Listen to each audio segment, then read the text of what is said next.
আমি একটি কথা বারবার বলে থাকি, সুষম উন্নয়ন।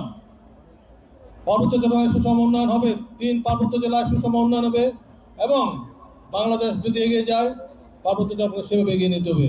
পার্বত্য চট্টগ্রাম রেখে ফেলে বাংলাদেশের উন্নয়ন হবে না, এটা আমি বিশ্বাস করি।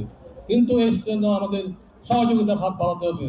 সেই কারণে আমি মনে করি আজকের এই সাংগ্রাম উৎসবের মধ্য দিয়ে আজকে আমরা নতুন বছরকে বরণ করে আমরা প্রতিজ্ঞাবদ্ধ হব বাংলাদেশের জাতীয়তার ভিত্তিতে আমরা তারেক রহমানের হাতকে শক্তিশালী করব এবং ওনাকে সহযোগিতা করব এবং সেক্ষেত্রে দেশের উন্নয়নকে অগ্রগতিতে এগিয়ে নিয়ে যাব।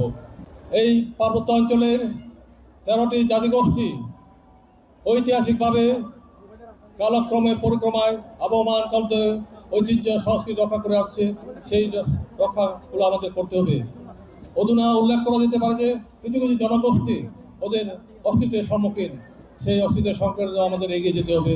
ওদের সংস্কৃতি ঐতিহ্যকে লালন করার জন্য যা যা প্রয়োজন উদ্যোগ আমরা পার্বত্য চট্টগ্রাম বিষয়ক মন্ত্রণালয় থেকে উদ্যোগ নেব।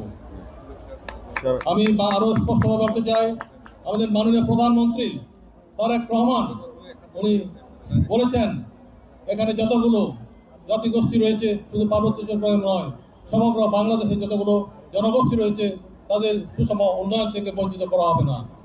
উনি শিক্ষার ব্যবস্থা করেছেন, স্বাস্থ্যের কথা বলেছেন, অবকাঠামোর পরবর্তীতে বাংলাদেশের একজন নাগরিক যেভাবে সুযোগ সুবিধা পায় সেইভাবে জনগোষ্ঠী সুবিধা পাবে বলে উনি বলেছেন।